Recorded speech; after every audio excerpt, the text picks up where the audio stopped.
All right, let's go. We are live. Now, let me just get the Instagram live going. Everybody's going to be getting notified. Welcome to the first official. This is the first official episode of Flex RX Live. Going to be doing these Tuesdays, 2 p.m. Eastern Standard, and I'm super excited. So, Kevin, didn't you do episode 1 last week? So, if you're on YouTube, you can now see that is now going to be renamed as beta test number 2.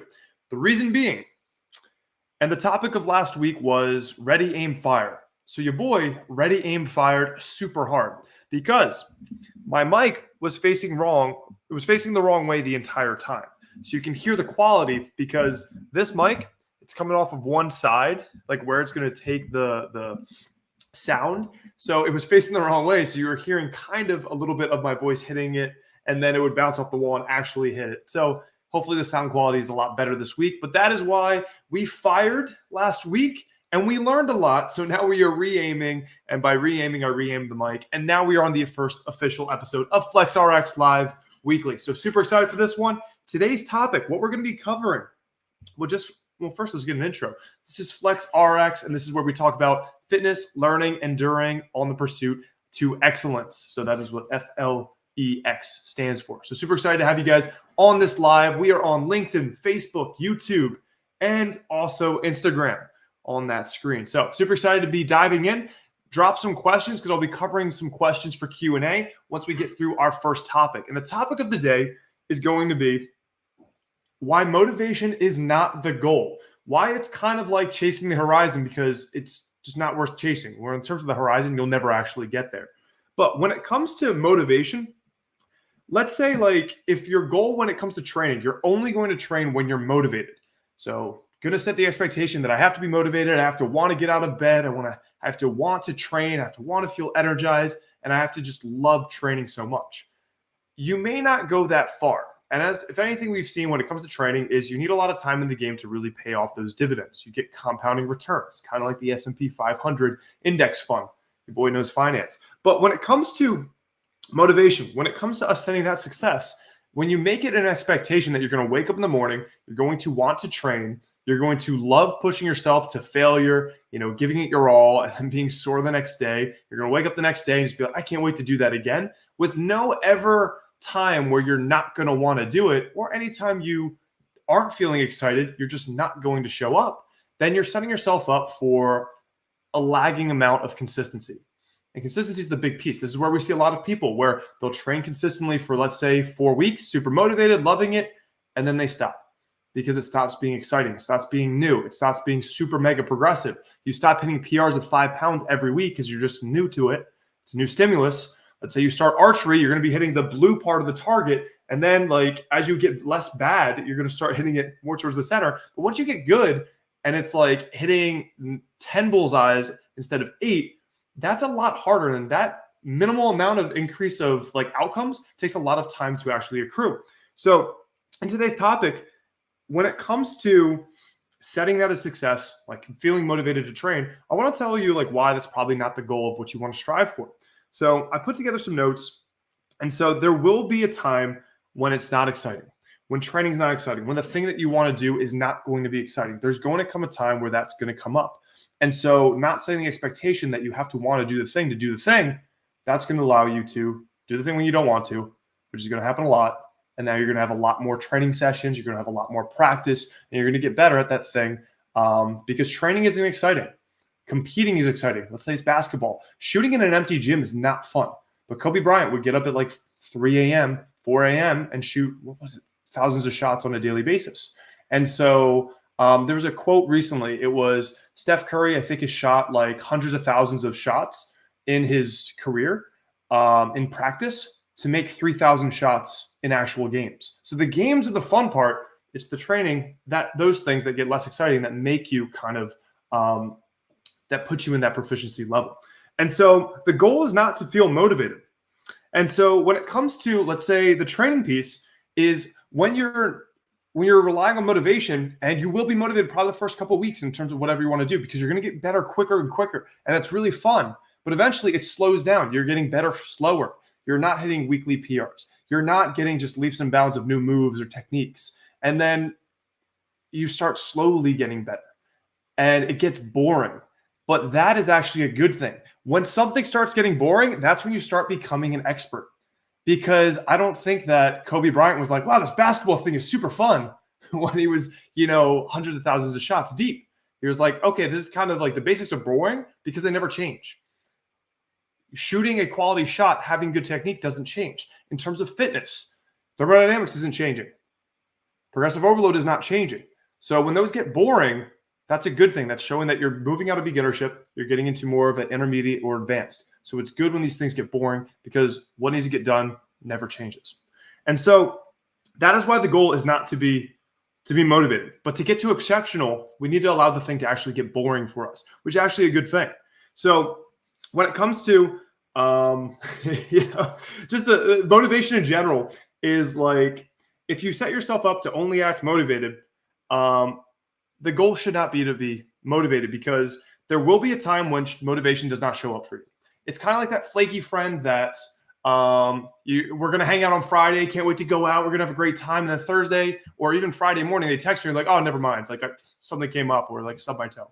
And it's kind of flaky. It's never there when you need it. Motivation's never there when you need it. So why don't we rely on a different resource than actual motivation? And so what could that be? And so we want to talk a little bit about, let me get you guys set up on this screen share, but we're going to talk a little bit about the other resource that's more useful to have. So the other resource that's going to be better for us over the long term. And what that's going to be is going to be, it's going to be discipline. Once I get the text box. And so it's going to be important to have discipline. And I know that discipline is a buzzword. I find it kind of a buzzword right now. Everyone's like saying like, oh, discipline's really important. But like not a lot of people actually say like what it means. And my favorite definition of discipline, so discipline, this comes from Chase Hughes. And he says, discipline is prioritizing your future self over your current self, even if we piss our current self off. And so I love this label of discipline because in a way, kind of like the way to simplify it, something that I love is going to be doing your future self a favor. So discipline is just doing your future self a favor. And so when it comes to having discipline, a lot of people just say, I don't identify as a person who has discipline. I'm not a disciplined person. And so I want to challenge you on that. So I'm not a disciplined person.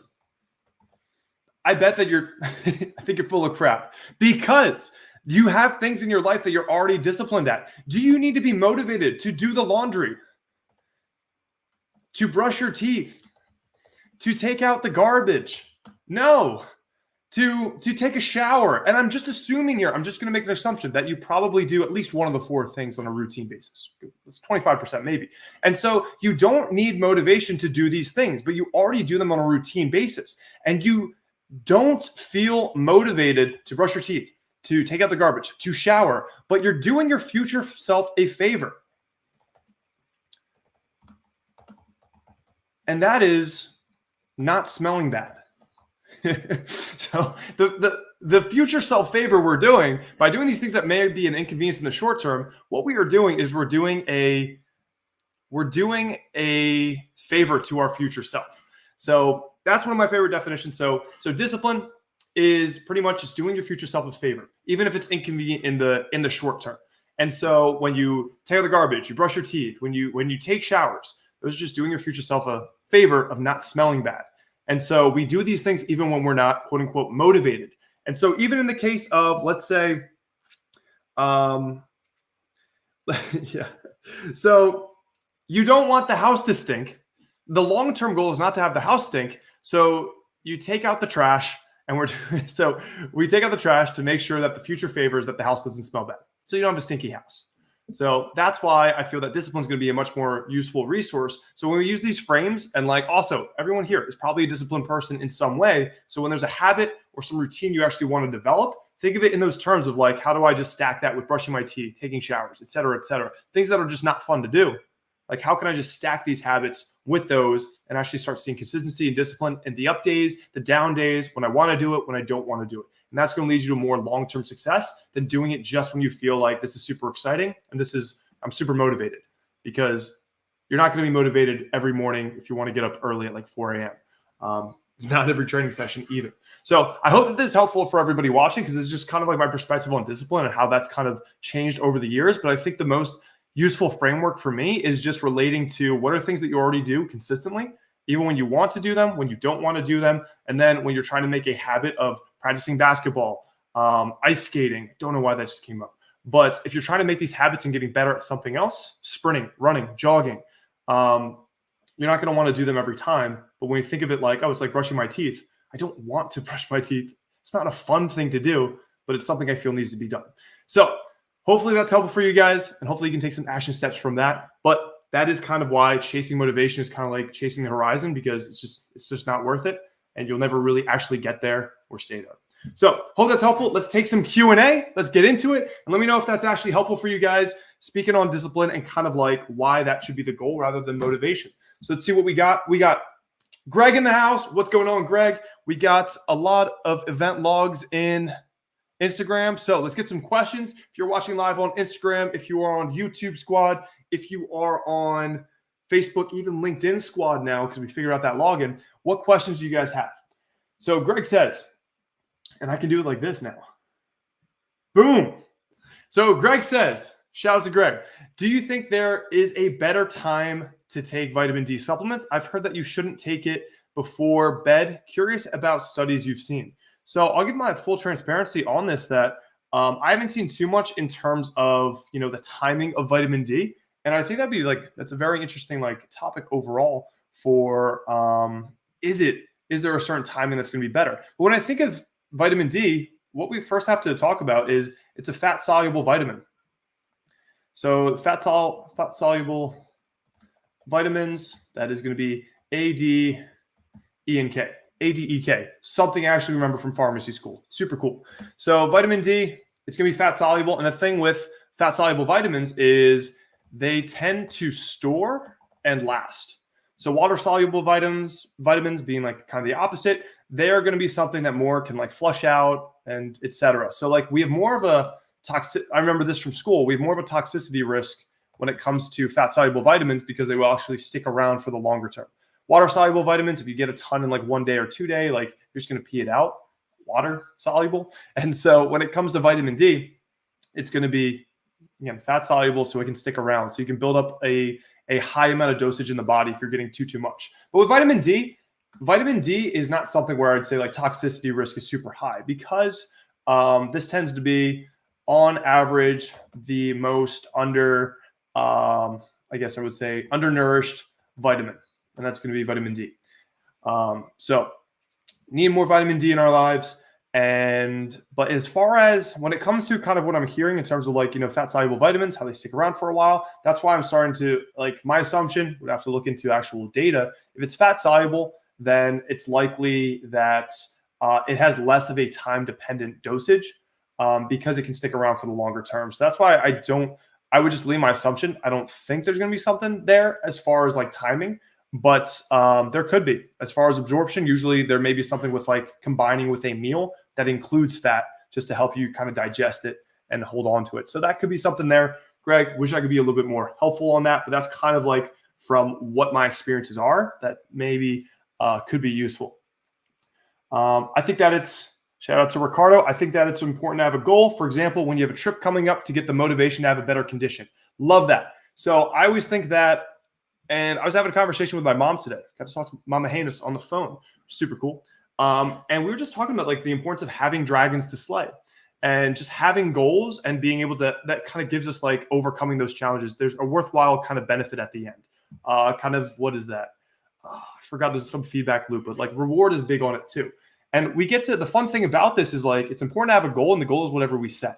The cool thing is the game of life, or our goals in fitness, in basketball, whatever it may be, it's up to you what you deem success.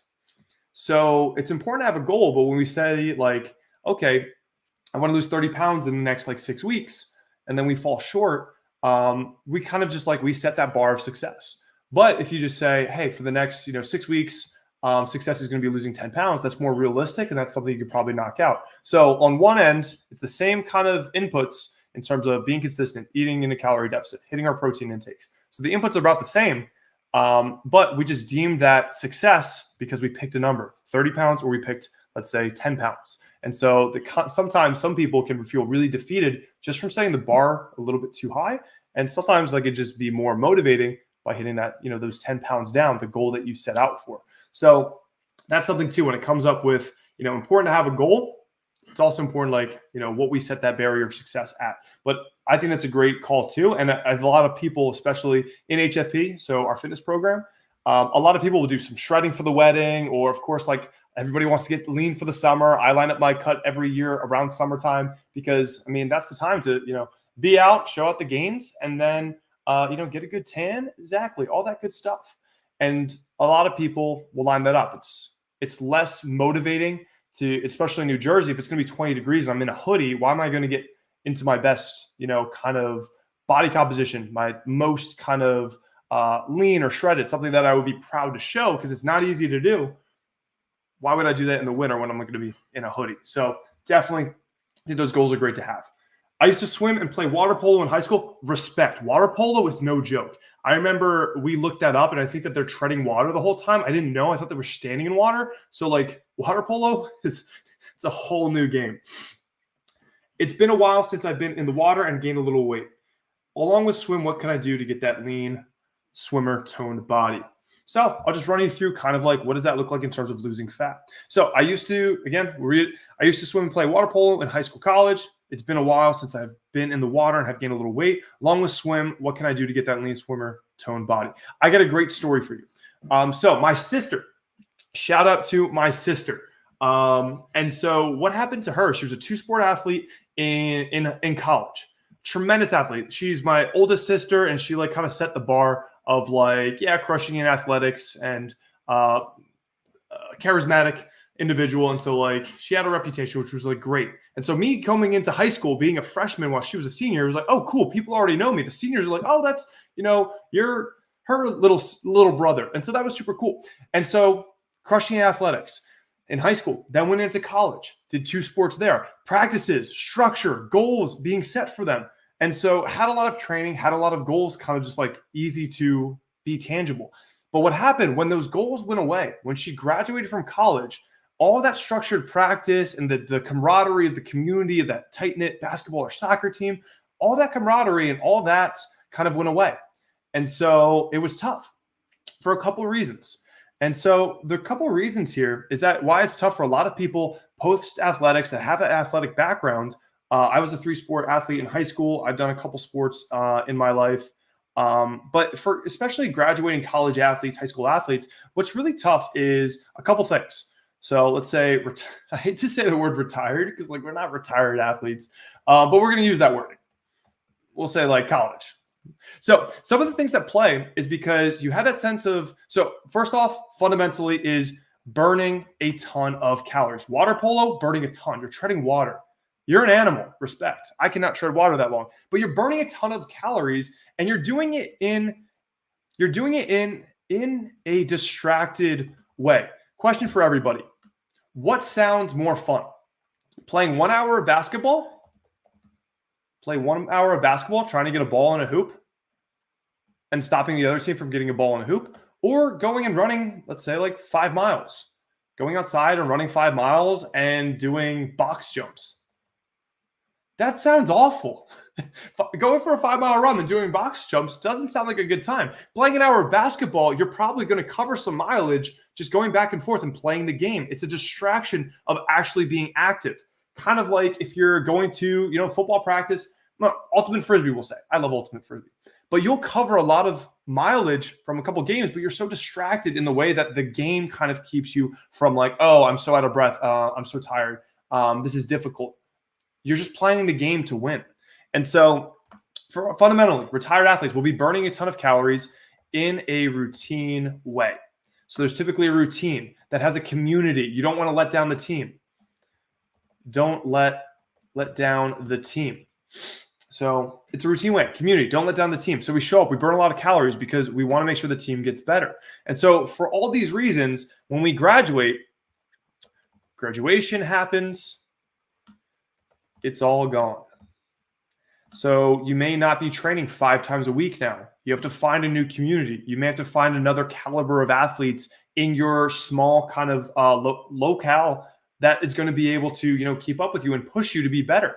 So also this is motivating because high level athletes pushing you to be better. And so there's a lot of things, and this shows the power of community, but it's all gone. So you need to develop your own routine. You're likely burning, I'd say, on a weekly basis. If let's say you have basketball practice, it's like I don't even know how often, like 4 or 5 times a week. And let's say each one you're burning, let's say 500 calories, like that could be 1,500 to 2,500 calories less burn per week. And so a lot, and also another thing playing against you is you have a routine of eating to perform. That routine stays even if hunger leaves. And what I mean by that is typically we're going to have, we have certain satiety and hunger cues. And we feel satiated when we're around calorie maintenance or we're in a surplus. So example here is if you go to Thanksgiving dinner and you eat a ton of calories, you feel stuffed. You're in a very big calorie surplus that day. If you do that every day for the next 10 days, you're going to gain weight over time, but you're going to feel super stuffed. The day after Thanksgiving, usually we're less hungry because our body understands that we were in a big surplus the previous day. And the next day, we're typically overall net for the 24 hours, we're in more of a less hunger, more of a satiated position. And so in this case, our hunger cues reflect decently with maintenance because typically over the long term, we kind of average, we have a kind of set point. And so when it comes to being a highly active person, what's going to happen is like you're just hungrier during the day. If you start running 10 miles every day, you're going to be net hungrier on a daily basis because your body is trying to help you compensate for extra expenditure to persuade you to eat more so that you don't waste away, because body does not want to waste away, does not want to lose weight, does not want to change. So you're likely burning 1,500 to 2,500 calories less burn per week. So to compensate for that, you got to go run 15 to 25 miles to compensate, or you got to eat less than what has been routine for so long. And so that's what's often hard for a lot of retired athletes. And so kind of like tying a pretty bow on like, what is the actionables here? Actionables to lose that body fat. And I don't think I finished the full story. So the full story on that in regards to my sister. So what happened is high level athlete doing 2 sports in college, and then college stopped, but kind of kept up the routine habits of kind of, you have to eat to perform. You're burning a lot of calories. So calorie consumption is here, activities here. When activity drops, we still have routines in place. The routines often are harder to lose, and it's harder to respond to that lack of activity. So then we're in now this difference, and we're going to gain body fat over time. And so that was what ended up happening. So my sister, she used to make fun of me for like flexible dieting, all fun and games, like, haha, you can't eat this. And I'm like, I could, but I just don't want those amount of calories. But like eventually one day she said, hey, this flexible dieting thing, whatever you're doing seems to be working. Can you teach me it? And then she ended up losing 35 pounds. I'm going to tell you exactly what we did to lose 35 pounds because she was in a similar situation, as well as Insane Delane. I hope that I pronounced that right. So here's the step-by-step in terms of like how I would recommend to deal with that situation. So actionables to lose the body fat. What I would recommend, simple. It's going to be start weighing in daily. So start weighing in on a daily basis, first thing in the morning, post-urination. Then what you're going to do is start logging your food intake. So log everything you consume. Log it on MyFitnessPal. That's what I use. Not sponsored, but hey, hit your boy up. And now what you're going to do is now you have 2 data sets, and now you're going to watch your weight trend, how it changes, and look at average daily cal intake. So you're going to look at your average daily calorie intake. You're going to look at what your rate of loss is or rate of gain is. What is your rate of gain or rate of loss week to week? This isn't sexy because I'm saying it's like this may take a week or so, but you're going to see a trend of your weight over that time. And then to control that rate of gain or rate of loss, adjust cal target. So now you can make shots with data. Now you can make changes based on data. So what an example here, I'm going to delete this. I worked very hard on this, but I'm going to erase this. So we're going to move back up here. And so kind of what an example would be, okay, so I'm 180 pounds. Let's say I'm like 25% body fat and I want to get leaner. So I start weighing in and I start logging my daily food intake. So what's going to happen? I see that my weight is actually going 180, then it's 179.8, then it's 179.2, then 180.5, then it's 178.9. We're going to say something like that. You're getting that. So we see a little bit of a trend forming here. It's not super clear, but a little trend here. And so we're probably moving down. And then you see the average calorie intake over those 5 days or so. Let's say it was like, 1,900 calories. So now what I would do is probably, it looks like I'm on pace to maybe, because it's not a super clear trend. Maybe if I'm hitting 1,900 calories, I may lose like a pound a week or so based on like what this trend is starting to put together. More data gives you better and stronger trends to go off of. And so what I would do here is I probably drop to 1,800 and run it. You may lose 2 pounds per week. Then it slows. Then you hit 1 pound per week. Then it slows. Then you hit like maybe eventually 0.5. And then you just recreate the deficit. Drop calories by a little bit, maybe 50 to 100. Or bump up activity like by 500 calories or so for the week. So that averages 500 calories if you drop that, or 500 calories of cardio if you add that as a weekly target. It's about like decreasing 70 calories of daily intake. You can do either or. Thermodynamically, the balance is the same. Or you can, also, this is the same thing as activity, but step count. You can always adjust that. So that's kind of the world is your oyster. You have options, but the game we're playing is thermodynamics.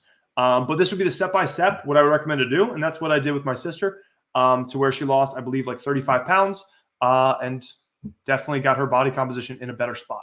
So hopefully that's helpful for you. Any ex-athletes here, hopefully that's helpful for you. I'm an ex-athlete myself. I did basketball, football, and track in high school. I was 10 inches away from our school record in javelin, haunts me to this day. And also in college, I did crew for a semester and then did powerlifting, co-founded the team there.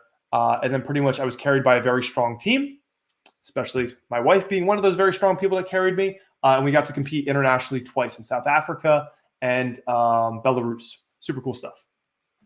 And so what we got next? I think I'm going to give Instagram a little bit of love. See if we got any good questions here. I got to scroll up a lot. I don't know if anyone has direct access to Mark Zuckerberg. Can you let him know? I'm not a fan of it making a notification for every person who joins because it's hard to scrub through to find actual questions. Here we go. Ooh, good, got one. Hi, would love to ask if I eat a lot of carbs, I have energy in the gym. Usually I do low carb diet. Don't do a low carb diet and just stay in a calorie deficit. So if you're usually what you're going to find is like based on the algorithm we just created in that last segment, you're going to see like a calorie average. You're going to see a rate of loss that you're seeing.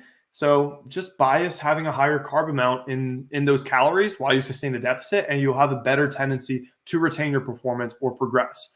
And so also they did research on natural bodybuilders close to competition, and they had 2 classes, same calories, same rate of loss, and both groups, same kind of protein was pretty much matched. And what they did, the main change was one group had a bias towards higher fat and lower carbs. The other one had a bias towards higher carbs and lower fat.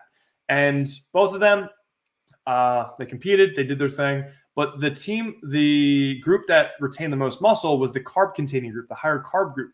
Why was that? Because carbs are just a better performance for training. And what that helped them do is perform better in the gym, retain PRs or hit a little bit of PRs, especially that close to competition. It's hard to be hitting PRs, but they retain more strength, which helped them retain more muscle. So it does two things here. One, it's showing us that having a higher carb relative to fat diet likely could be beneficial. I mean, at least in a deficit, there's likely a little bit of benefit there to retaining our performance.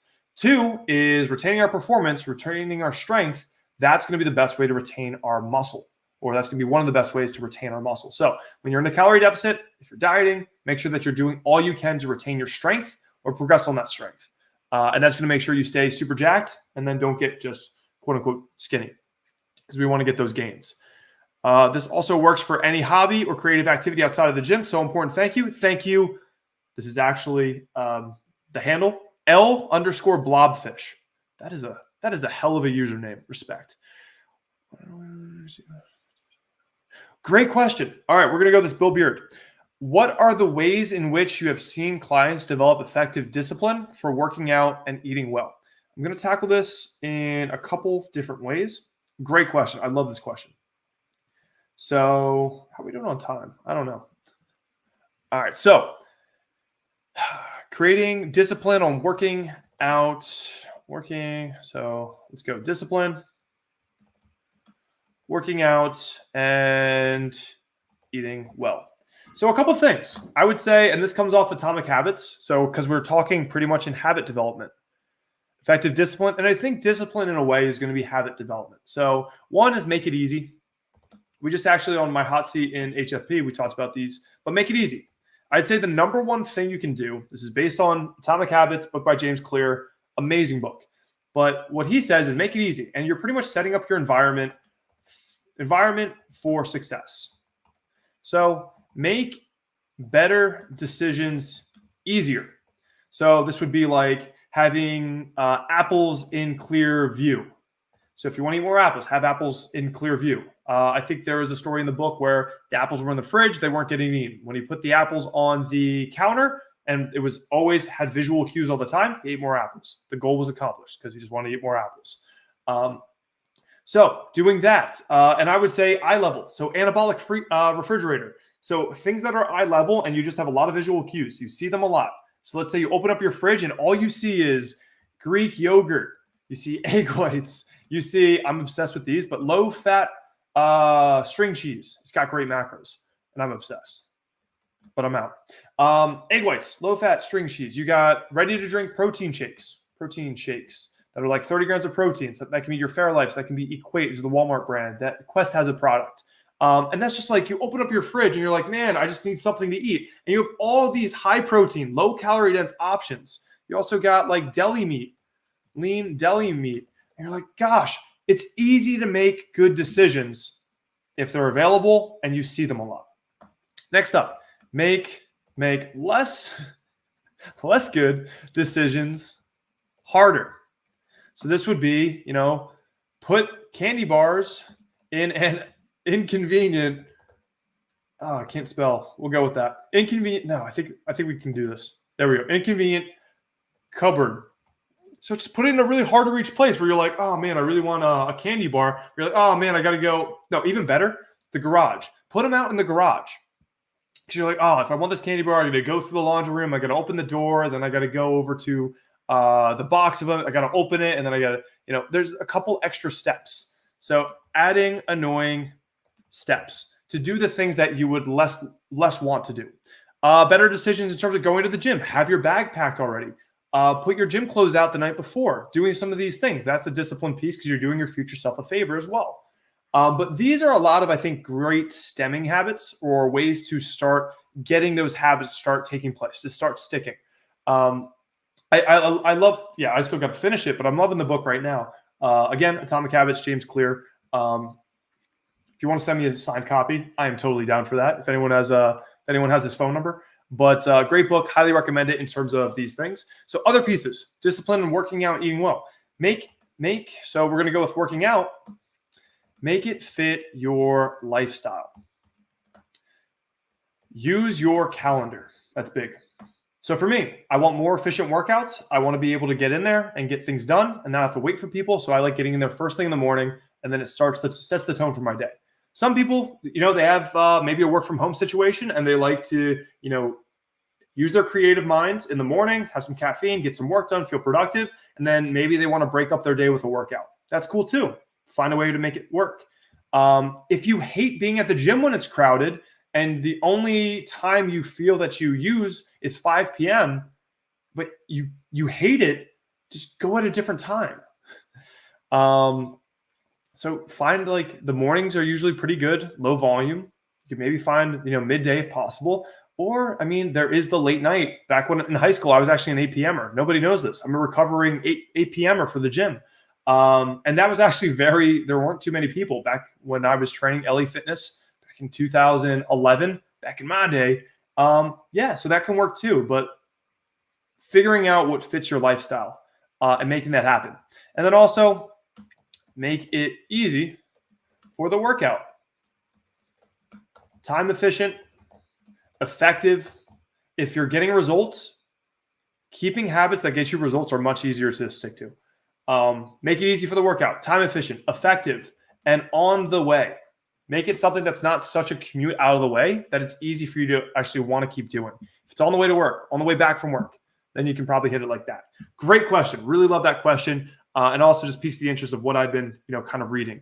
We got some great questions coming in, but I do want to give some love over here. We got Instagram, Facebook. What are we on? And then what time? We're going on 36 minutes. So we probably got another 9 or so. Good. Greg, do you find it more beneficial to do incremental goals on the way to your larger goals? Yes. Story here. Shout out to Matt Paver, legend in HFP, lost 140 pounds. The way that we got there was really cool. We set a goal for losing the first 20, 25 pounds. And Matt never said oh, I want to lose 140 pounds. It was always just okay, let's hit this next milestone. 35, 45, 50. Okay, 60 now. And it was just we were slowly had these incremental goals, and that's what amounted to a lot of things. So we didn't get fixated. I think it's good to have long-term goals to shoot for, but you got to break them up into the short-term ones. So we do this in HFP because we have our weekly check-ins. And in that, we're let's say someone wants to lose in the first 16 weeks, they want to lose 20 pounds of body fat. What are the leading indicators to get us there? Because if we just say our goal is to lose 20 pounds and on week 1, we don't break up that goal in any way. Well, first we got to lose 5 pounds. First, we got to lose 4 pounds before we can lose 20 pounds. Also, on the flip side, what are the leading indicators to get us there? We want to track 7 days a week. We want to be within 100 calories of our calorie target. We want to get 4 workouts in. So it's important. Oh, hunger's high and you're struggling to sustain this? Let's increase the satiety of our food choices. More melons, berries, vegetables, lean protein sources, getting those up as well. So I feel that it's great to have incremental goals on your way to those larger goals. For me too, I want to have let's say a 6-plate hack squat would be cool, but I got to hit a 5-plate hack squat first. So knowing that's the vision long-term, but breaking it down to 5 plates got to come first, that's a useful mindset to have. Great question, Greg. I get very clingy to the idea of motivation. And even though I know it's going to be difficult to get it, I cannot get to a point to say I'm motivated to exercise. Is there an alternative to this? I can just tell you from my experience and let you know, for me, I've completed, I think if I do the math, I think 4,000 workouts, say on average 5 days per week over the course of 15 years. I think I'm a month away for my 15-year anniversary at the gym. Math. I can't math that right now, but I think it's between 3,500 and 4,000 or so workouts. So I can just tell you what works for me. In doing 4,000 workouts or so, I still wake up in the morning. I don't want to go. I wake up in the morning, 4:15 a.m., 4 a.m. I don't want to get out of bed. It's cozy. It feels comfy. And it kind of sucks getting out of bed. But it's just something to expect. I think the best way to set us up for not having success is to set expectations that are not going to be true. So if we set the expectation that every workout is going to be so exciting and you're going to love to do it, you're going to want to jump out of bed and be I can't wait to bench press today. This 1 rep max on squats is going to be so fun. It's not, but it's work to be done. And I think I saw this quote. I forgot where I saw it, but it was, I don't love working out, but I love to have worked out. I don't love to eat healthy. I love to have ate healthy. So it's kind of almost outcome focused. That's kind of hope this is useful to you. But like just speaking to my perspective, is motivation just like it's going to come and go. Sometimes training's super fun. A lot of times it's not. And especially the static friction is usually the hardest thing. Getting up and going to the gym. For me right now, a habit I'm trying to build is reading a book every day, 10 pages. And I'll be honest, I have not done a great job the last 7 days with that.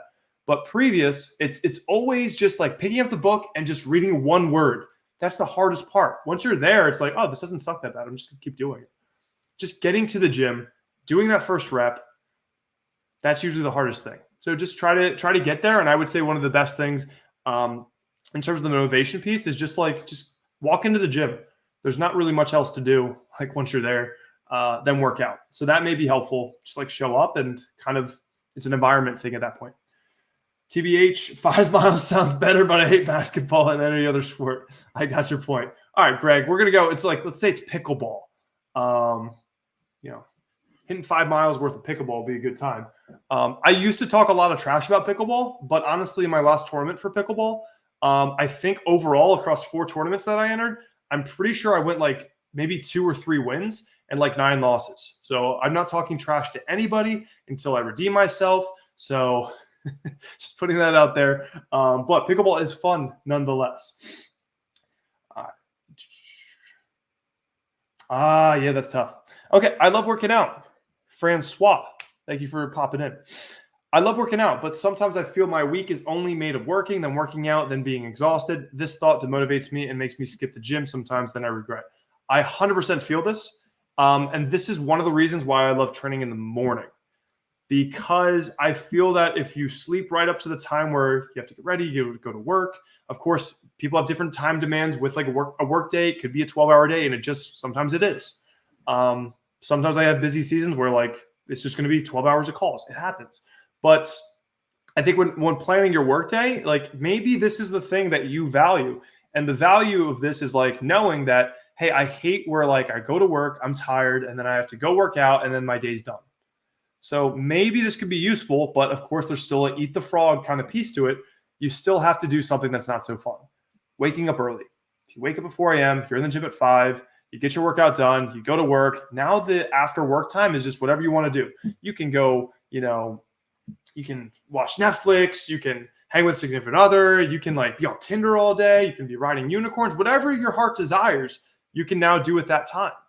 I think I just don't like lingering in my head. I think just generally for me. So I hate where I'm like, this day's super hard, but I still have X to do.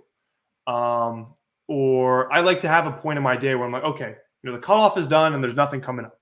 I think that would be nice is usually, I think for all of us. But I would say generally, I think that could be useful for you. Or like go for 3 workouts for the week. You only have to win one of the 5 working days. I'm assuming you work Monday through Friday. If you just win one of those days, but you use the morning, Saturday, and Sunday, you get 3 workouts in. 3 workouts, I think, is like a good amount where you can still make some good progress. So I hope that's helpful for you. Ooh, very cool. What? Insane Delane. There's a master swim program in my area. I don't like dry land activity. Medication, stress, COVID caused the weight gain. I know I need to weight train as well to get those gains. I wrote what you said down. Yes, let's go. We made it to the notes. So I appreciate you listening, and I'm glad that was actually helpful. But it was something that in my family, my sister went through the same thing, and I think a lot of ex-athletes, high school athletes, football players, like I think we all run into that. Where like, dang, I'm not losing weight as I used to. And the honest truth is, we typically, I think I said this last week, but we typically do not get more active as we age.